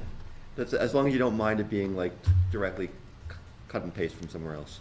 No, they probably have a similar procurement policy, I would say. Okay. Just checking. Well, I have one question that when I first started doing it, and then when I started reading it, it really seems like we punt this to a consultant, and they get to come in and have some interviews and then write creatively, kind of like the housing draft. It was good, but in my sense, there's a lot of wise people here, a lot of wise people on the select board, all the department heads. And I'm curious why, instead of just punting it and paying this huge amount of money for 6 months worth of them coming in and discovering Plymouth, because they're not going to live here, why can't the select board or the town manager get like the 45% solution by asking by stating their own vision instead of diming that out, and then asking the department heads to give them 3 sub-objectives to meet that, and then see how far that gets us in terms of compiling, because in the end, that's all the consultants are going to do anyway. They're going to do it in 25 meetings. And Can I respond to that? Yeah, yeah. I would say I'll let staff respond to most of that. But B, by statute and best practice, writing a master plan has to involve public engagement. And all the vision and all that kind of stuff should come through public engagement. And the best master plans tend to be those that have lots of robust public engagement. So it's not just a matter of staff writing a vision and coming up with a plan. It's a matter of this growing out of the public engagement process. So it really reflects the town's desires and wishes and understanding of itself. And that's legally like by statute. And some people take that further than others in terms of what towns do. But in terms of like why staff can't just do this, I'm not going to answer that. one, I wasn't prescribing the community engagement. Yeah. I mean, I was not, definitely didn't intend to do this in my closet. Yeah. But I was more interested in, having the vision, yes, and you put that out for the community, and the community says, no, we don't want X or we want Y. Why are you doing this? That's a lot of work to actually organize that process. Yeah, oh no, I got it. But we also have, and I know there's a lot of stuff on our agenda and on the select board's agenda, but you get people coming into one thing as opposed to getting these, the housing board, the housing plan. I know I'm the new guy, but it was just kind of amusing to me that, yeah, they had these few meetings and they were great great turnout of whatever it was. It was a novel group of those who can attend those extra meetings and read it. They found out. And it, generally the town knows there's a select board, they know there's a planning board, and we can do that as part of the town thing. And, the people that know this, the department heads, not to write the plans, but how we get from point A to point B, they already know that, and they know the budget impacts generally. And we could, with some selected guidance and then bringing it back to the public, great point, I left it out. I think you could do this in a shorter time than bringing in somebody who's going to copy what they just did for Tilton or whoever else and, cut and paste and change whatever to Plymouth. And so anyway, that was me. I kept reading through it and I'm like, man, it just seems like it's going to be a big expenditure for something that there's still going to be a huge amount of work here in Plymouth by department heads, by the people, by all the boards. And I didn't know why we wanted to start there as opposed to ending there if it couldn't get done otherwise. But I know I'm new. I don't know if I fully understand. Are you talking about the creation of the master plan Yeah. being something that is headed more by town staff and officials like us rather than by a private planning firm, for Right. example? As opposed to having a consultant come in and have the meeting with the select board, different meetings, then having meetings with us, and then having meetings with department heads. There's already a town meeting, department head meeting. They can have a discussion there internally, bring that back to the people. People can influence. We take that middleman out. Yeah, for me, it's more about being guided through a process that I'm not remotely an expert on. You know, And as volunteers, we're and I don't have limited capacity. yeah, I have a very limited capacity to do, and I would really hope that any consultant that we were going to pay with our tax money would treat us with the respect to not copy paste, and I would hope that we would be able to select someone like that. That would be I would not be tolerant of someone that would dismiss us like that.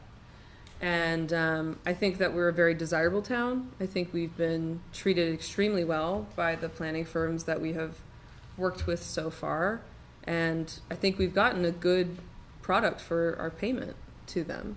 I'm a strong advocate for also someone with impartial eyes seeing things from an outside perspective to give us new perspective on our town. That it's a non-binding document. It's not a legal document. Add one Yeah. piece of this. Absolutely. If we're thinking about like when Barrett Planning came in and worked on that master plan chapter with us, I think it's worth noting there that there were 2 rounds of the HOP grant, Yeah. and the second round of the HOP grant tended to be underfunded in many places. It was extremely because there was not as big a pool of money spread fairly wide. And if you looked at the first round of engagement that Barrett Planning did with this town versus the second round when they had significantly less funding Yeah. to actually do that work Yeah. with their capacity, it really was a much more robust process the first time around. It was. That was really quite impressive. And they leaned into that a lot to do the second round because they already did that first round of work. So you didn't see as much of that work forthrightly before you in the second round. And that was true of a lot of communities because the funding that we got through that grant process just was not as It was small. big. Yeah. And I'm not criticizing the housing chapter. Yeah. I think it's a middleman that you lose something in the process. Well, does staff want to speak to this? We can. I mean, so it's not unheard of, though it is quite unusual for a town to do a master plan in-house. I would say that you typically would see it from a relatively small town. Generally, there is a lot of work that is, generally when a master plan is written in-house, you do end up with a very different product than you do when you have a consultant who's really there. Any professional planning consultant, their bread and butter is doing town master plans. They have probably seen something similar in many towns. They have a deep well of relevant experience that they bring. So they really generally can bring tools in the toolbox that even town planning staff, volunteers don't always have. That's not to say if that was the decision of the town that it's not possible to do one in-house. I would definitely say it is important to distinguish a little bit between, say, the town's mission statement for its employees or the select board's vision statement and the master plan, which should really reflect the vision of the community over the next 10 years as opposed to being a more specific, whereas a department's mission statement or even a vision statement adopted by the select board is fundamentally a little bit different because the master plan vision statement should feed into land use goals, it should feed into other relevant goals. So it really takes, in a lot of cases, a lot of careful work with the community, different boards, different stakeholders, to tease out what is the community's vision for itself, and then how do you build the bridge between that vision and a certain land use recommendation that you then break down into policies. So that is, again, I would not say that if the town made that decision to try to do it in-house, that it's impossible. It's done. You can probably do some looking online at other towns and find some examples that have done them. In fact, it's probably valuable. Just look at different examples of other towns' master plans, see what you like, see what you don't. But they do generally have a little bit of a different look. Often those that are done in-house tend to be a little more of a information heavy, sort of research about census data, generally there's some type of survey, and then, doing the best that the town's volunteers and in-house staff are able to do to tease out different goals. Often you would say, okay, Conservation Commission, you're responsible for a chapter. You bring back this whole chapter on conservation. Economic Development Committee, you bring back a whole chapter. And then each committee may be responsible for doing its own engagement on its own area. So there are ways. There are, I think, a lot of things that generally a consultant whose bread and butter is master plans would bring to that process that we frankly just don't have in-house. Towns do master plans every 10 years. Consultants do them many times a year in all different sizes of towns. But, again, I would say that it is ultimately a policy decision of the town which direction to go. And there is no, state law does not say you have to do one over the other. State law leaves that decision up to the community. I could just add a little bit more to that. I mean, there's also capacity of staff. Towns tend to hire staff for a particular capacity of work, and there tends to be a lot of work to get this done. And you're potentially putting another big burden on top of staff to actually write a master plan above what they're already being asked to do.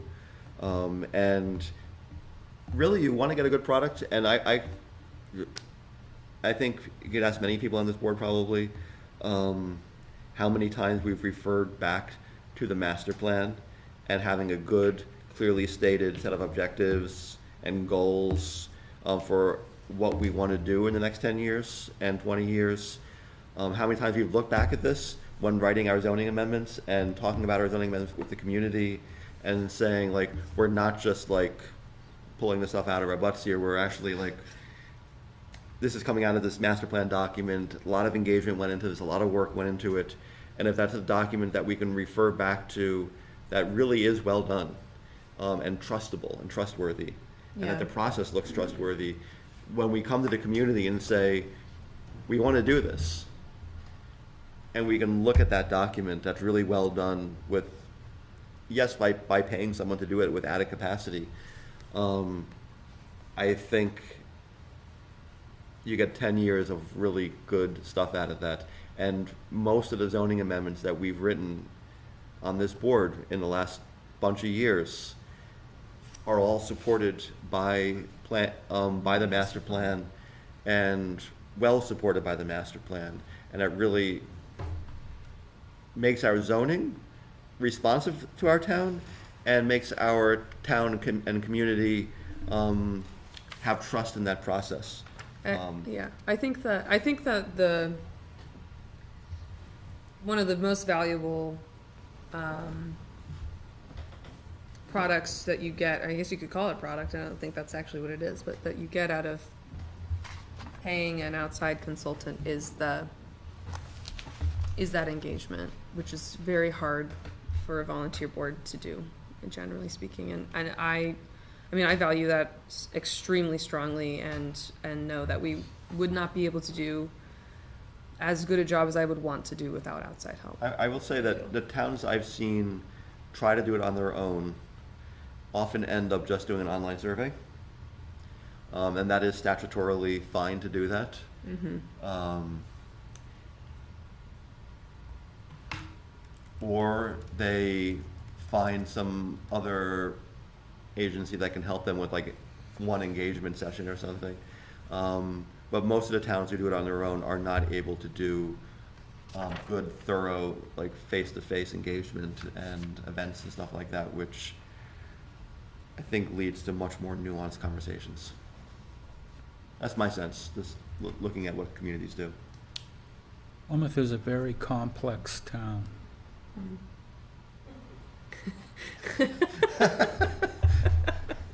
It is. I would agree. Paper, you had something too you wanted to say. Oh, at one point, yes, but Joseph covered it. Okay. Well, I think it's interesting to bring it up, Todd. It's not something I ever considered. And so yeah, it's a good point of discussion. Any other thoughts about the RFP so far?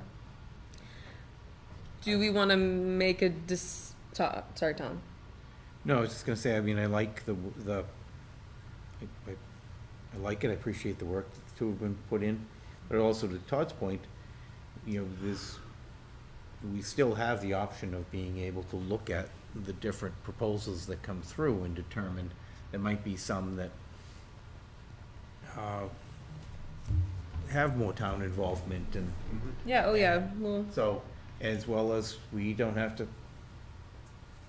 accept any of them. Exactly. that's true. You can do an RFP and say none of the above, and we're gonna do it ourselves. Yeah.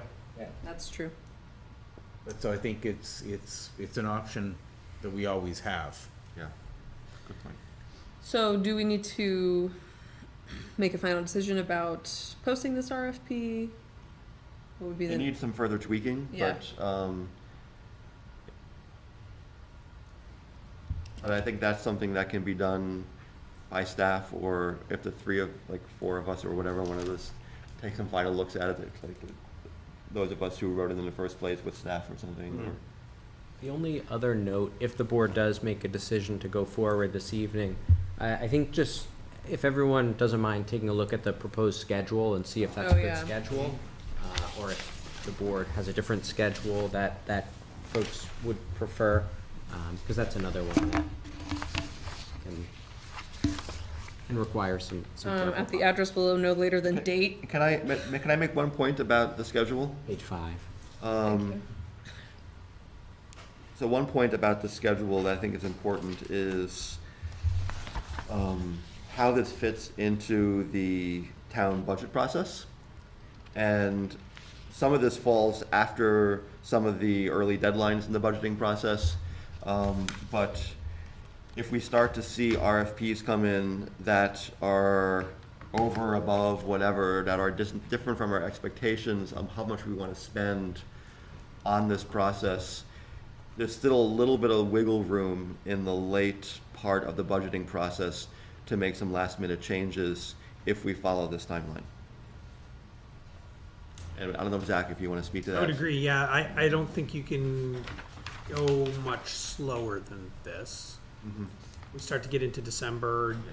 January, we're pretty locked on the budget at that point. But Does that look reasonable to you? yeah, this timeline looks reasonable to me. Okay. Great. And there's always extenuating circumstances. We certainly made changes to the plan for the property purchase for the public safety building right up until very tight deadlines. But ideally not doing that. I'd like to Ideally, not no. do that, and this schedule, I think, is reasonable. Okay. Okay. Do we need a vote to move this forward? I don't think it's a bad idea. So moved. All right. I'll We have- second. Okay, we have a movement and a second to move this request for proposals forward and With some minor editing. with some minor editing Minor, yep, to be done by staff and and the writers, Myself and Todd. writers, yeah. and to have it posted, hopefully by mid-August. So that's motion second. Any further discussion? No? Only one further discussion. Do you need any guidance on where to post, or it's pretty standard procedure and you're all good? Usually what we'll do, and I guess I'll turn that back to the board a little bit too, so we would certainly publish it on the town's website, we would certainly publish it, in public places, usually just to kind of cover things from a, newspaper perspective, the Laconia Daily Sun. I would say that the best place to get responses for this is gonna be PlanLink listserv, which is a planning listserv, so I would say that's probably the place where most people would actually see it who would be interested in responding to it. Okay. Would, I know that the New Hampshire Municipal Association also has classified ads on their website. Is that something that the town's ever used before? That's a good question. I can check into that. Because, RFPs do go on there from time to time. All right, so we have a motion and a second again. All those in favor say aye. Aye. Opposed? Abstentions? All right, so great work on that. So lastly on our agenda we are going to look through subdivision regulation. Is that okay? We can look through? Always last day.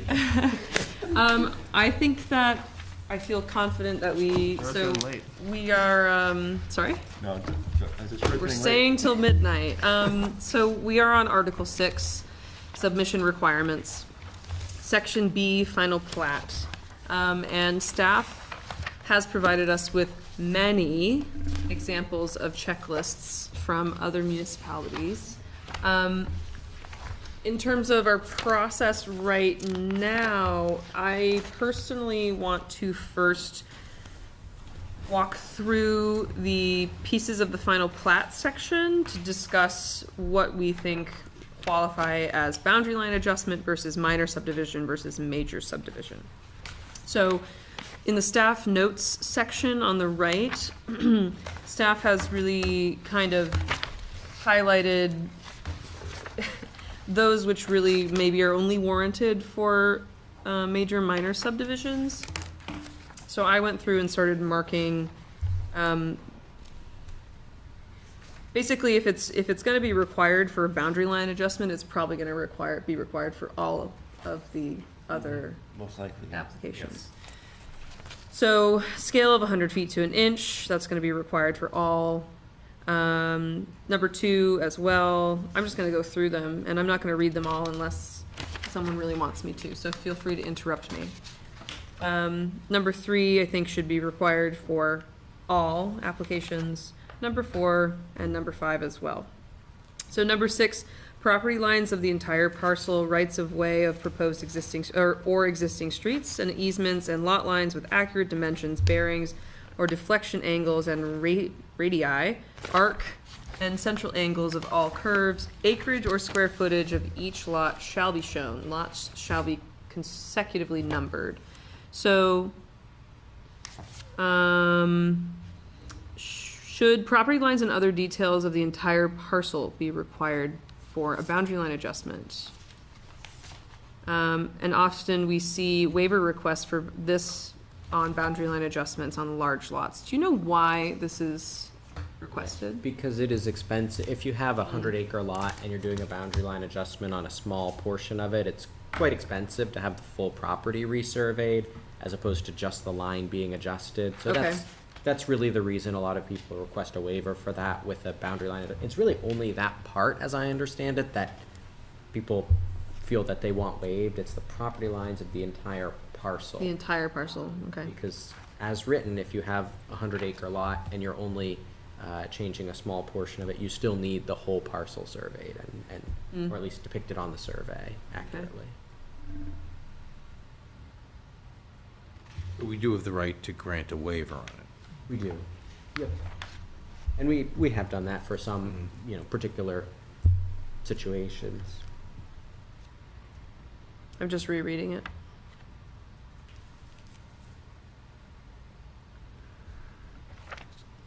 Okay, yeah, so this is a lot of details.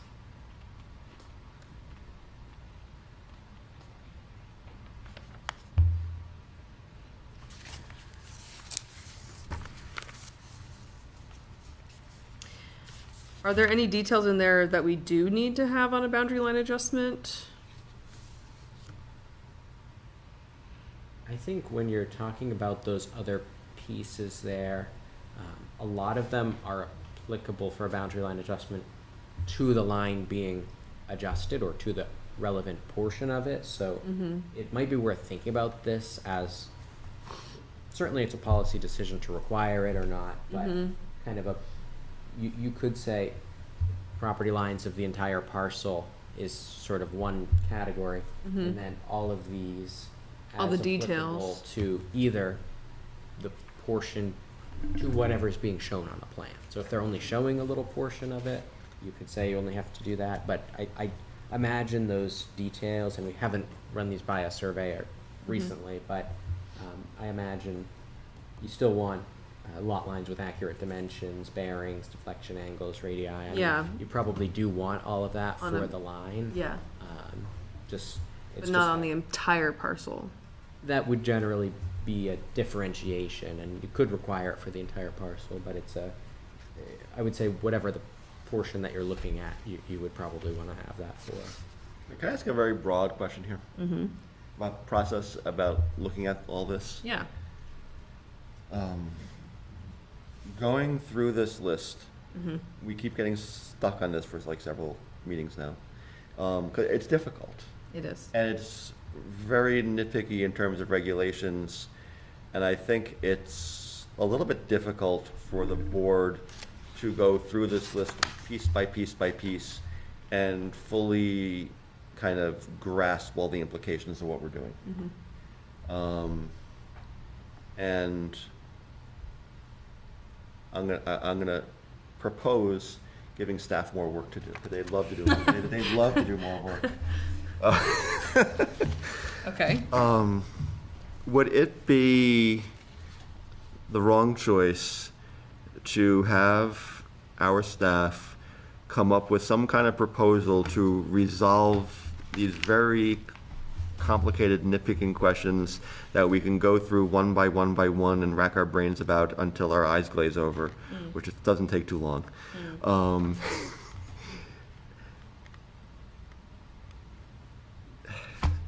You see where I'm going with this? Not exactly, no. You're gonna have to keep explaining, sorry. I mean, I wonder how productive we are as a board going through all of this and figuring out which apply to which type of subdivision or boundary line adjustment or what have you, and figuring out what this language is all going to look like as a board of volunteers. Sure.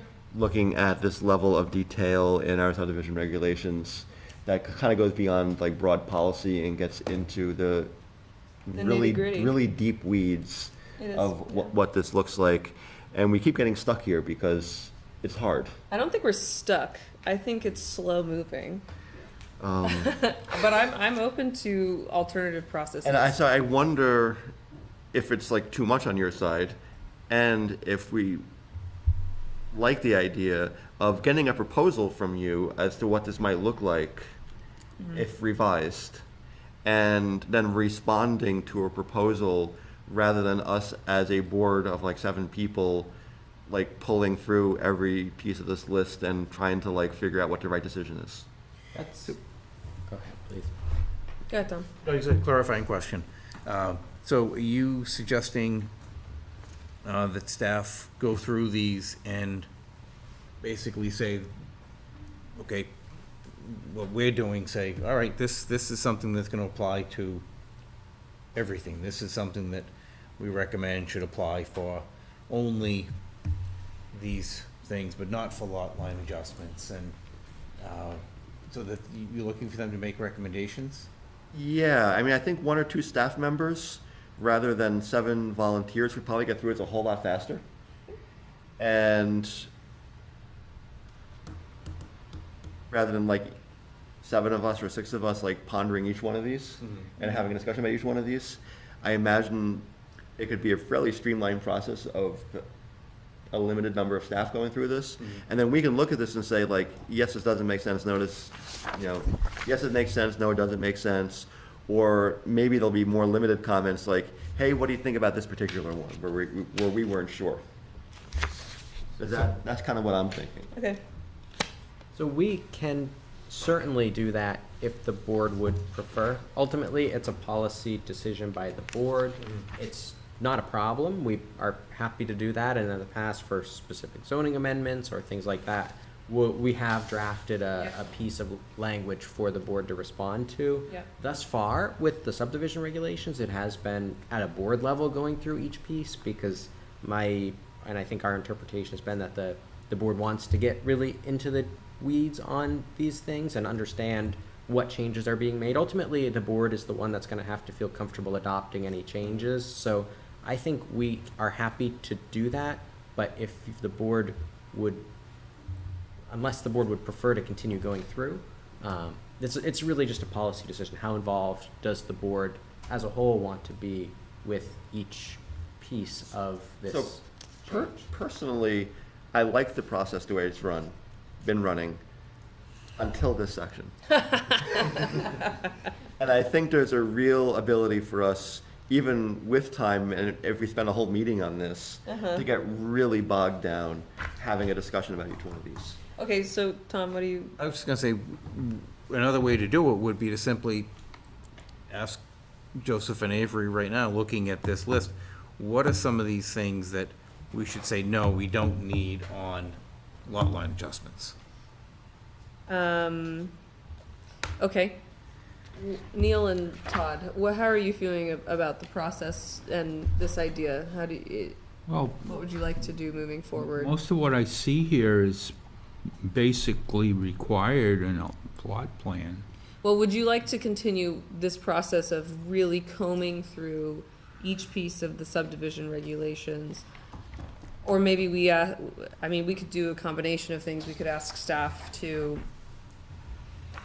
make these recommendations for us, and then we continue coming through as a whole board later, or we could take it section. I'm open to procedural changes. Ask the staff to make a preliminary decision, and then we can You review review it. Actually, I have another comment. Can I ask Todd first? Oh, go ahead, yeah. Well, no, I was going to say, I'm okay with having them make their recommendations and changes. I just wonder if there's any way, when I look at the application itself and has a required section on the back page, that seems much shorter and Yeah, the list direct, and it's probably more up to date than the regs. Is there a way in the regs you can just say, submit required items per the application? Because that way, when this is updated, we don't get bogged down in all the language here. And There's a reason that there's like the regulations and the list do correlate, but there's more in the regulations than on the list. Is that correct? Yeah, broadly, Broadly speaking. So yes, generally speaking, the actual enabling legislation says that the subdivision regulations as adopted by the planning board after a public hearing are what controls. So if we have things on and to be honest, this application form predates my tenure here, so I don't know the decision making that went into that particular checklist, but what I will say most likely is that the intention of the checklist was to simplify what's in here. What is legally binding is what's in the regs, but the checklist, as I kind of understand it, was to simplify. well, if the reg allows annexes or tabs or however you want to subdivide it, you could easily, in my mind, I was like, why don't we just say, do what's in the application, and then we can modify the application maybe more easily, and then that just gets us out of the verbose more easily or quicker. Then instead of trying to make sure they're parallel, because even when I read one and then go back to the other one, they don't necessarily agree, which that'll probably get us into trouble eventually, because somebody will have an application and it won't be right. And so it just list them once, reference them in the other document, however it is. Yeah. And so I was just curious, that would get us to your end state today and maybe shorten this regulation to something more manageable. I was just going to say, looking forward, starting with Article 7 again, I think it is a nitpicky board discussion. Okay. I think it's really just Article 6 for me. That is looking like something I would love to just have some clear guidance on That's so funny. and recommendations, because I think it could be the next 6 months that we're going through these one by one. I think Avery had a. Yeah, go ahead, Avery. Well, first of all, this sounds like a genuinely good time to me, so I thank you. Wow. No, it sounds like a very interesting assignment, but what I actually importantly had to say was we can also keep doing comments on proposals to let you be aware of the implications being made to those small wording changes that could be easily missed. Yeah. Just providing that context also on the page. Yeah, that's helpful. So that we can see the changes, because none of us haven't memorized the original form of the document. Really? I know, it's crazy. Okay, so it sounds like we have a sentiment to condense this process of this section by looking at town staff recommendations, and then we'll go to impact fees and really get into it. I mean, and this all makes sense to really have a good discussion, for me at least. You really want to talk about impact fees? Well, I do. Yeah. And everything else that comes after it, really, or a lot of what comes after it. I would say the design guidelines are standards. going to be by far, in my opinion, the really, I agree. those are the really interesting, exciting part of the regulations where you can have, Yeah. where really You need to get out. that's where the rubber meets the road. I would right? agree. The design guidelines are extremely important. All of this is the necessary components to prop up what essentially is a document about the design guidelines, essentially. Yeah, it's the meat of it. This is how you know a planner. Yeah, it's exciting. So, okay, great. Let's move forward as described, please. And the one other thing, since we brought up the checklist, the example checklist that really wowed me, and I'm not being sarcastic, it really wowed me, was, is it in here? It's in here, hold on. Farmington. Town of Farmington. It's in our digital packet. I don't know if it's in our... It was the only one I did. Of course it was. Of course it was. I realized that too shortly before the meeting. That's terrible. I do think that our checklist needs to be dramatically improved, because I don't find the checklist extremely helpful for us as a board when we are reviewing applications and the content. And this Farmington application has submission requirements, plat information, and other information, as well as it has, everyone is going to be looking at that same checklist. There's a column for the applicant to go through the checklist, and then there's a column for technical review committee, which I don't know if we really have. No. And then there's the planning board. So even if we just had a column for the applicant, and then we have our own column, even for our own self-study, I know it's very, school worksheet oriented, but for me, this stuff is very weedy, and it is really important for us, and it's our duty as a board to make sure we're paying attention to all these details. And I think if we have a document that really helps us do that, and helps future board members do that, And just that's what I'd like. I like that thought. Mm-hmm. And we don't have a technical review committee, but we do have planning staff that often provide a Comment. Staff report. Yes. And this could be something equivalent to that process. I don't know how you feel about that, and if that's typical practice or not, or... Yeah, it's not impossible. I mean, You often do kind of narratively do something similar anyway, I think. right. I think there is no reason it couldn't be on the application.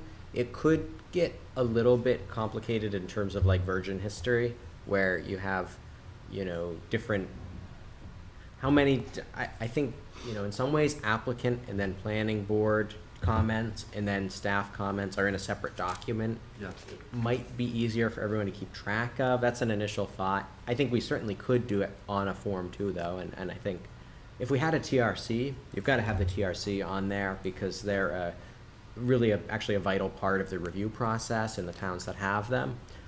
I think at one time Plymouth had a technical review committee that was long ago disbanded, but it's something you could consider as a part of this if that's desirable to pursue.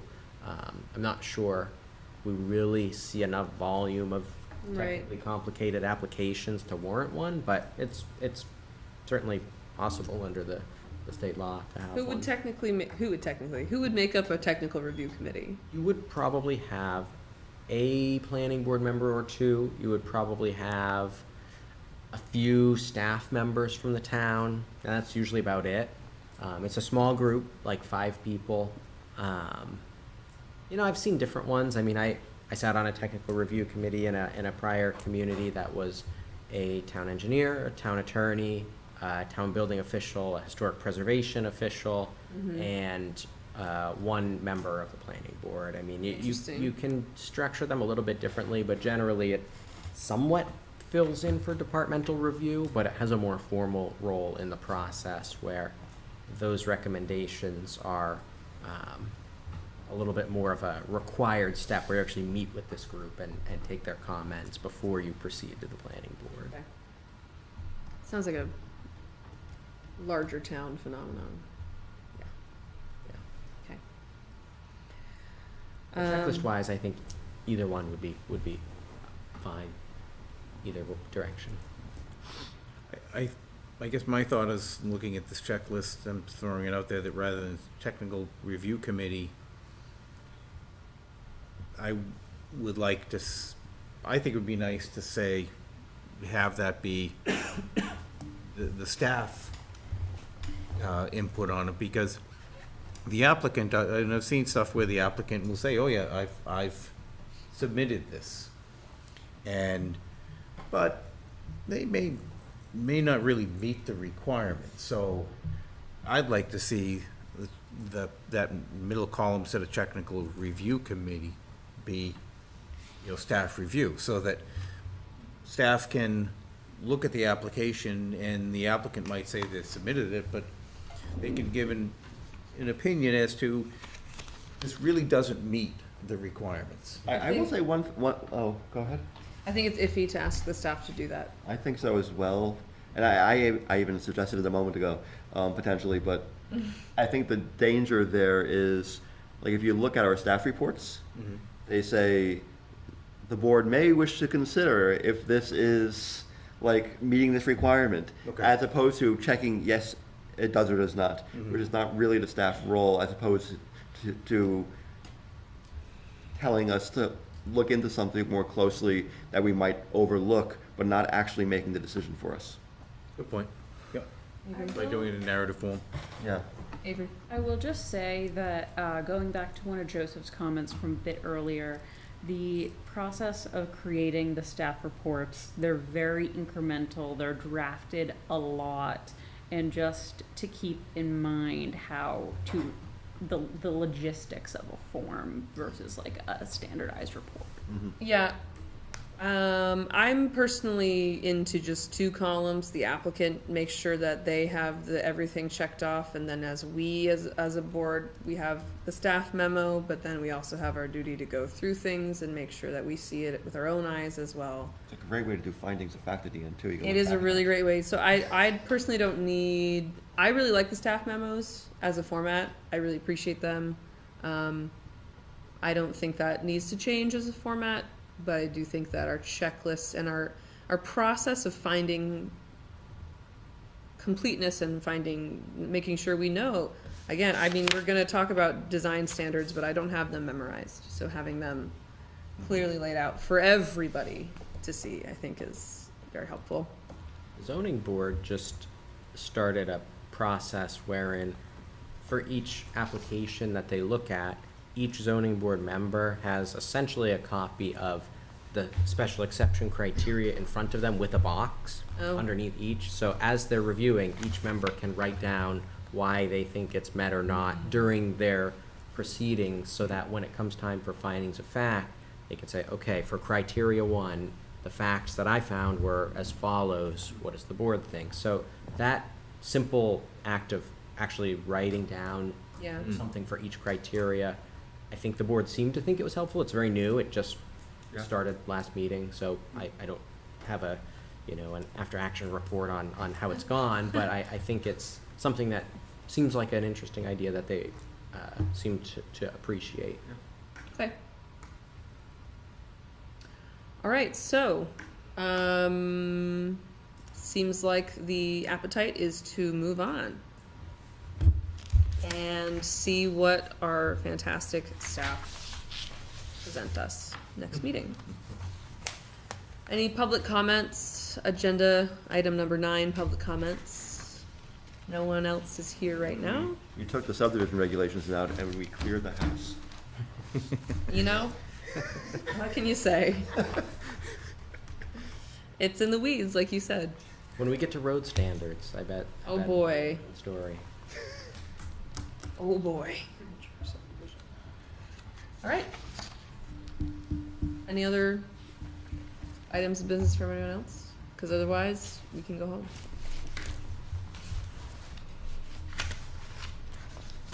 15 hours. 15 hours? Yeah. Well, I was looking at the clock. How long have you been awake? That's how long I've been going. Oh, wow. Well, you should take us out then. Hmm? You should take us out. Motion to adjourn. We have a motion. Second. We have a motion and a second. All those who favor say aye. Aye. Aye. Opposed? Abstention. One nay. You can stay here. I Thanks, everybody. got an honor.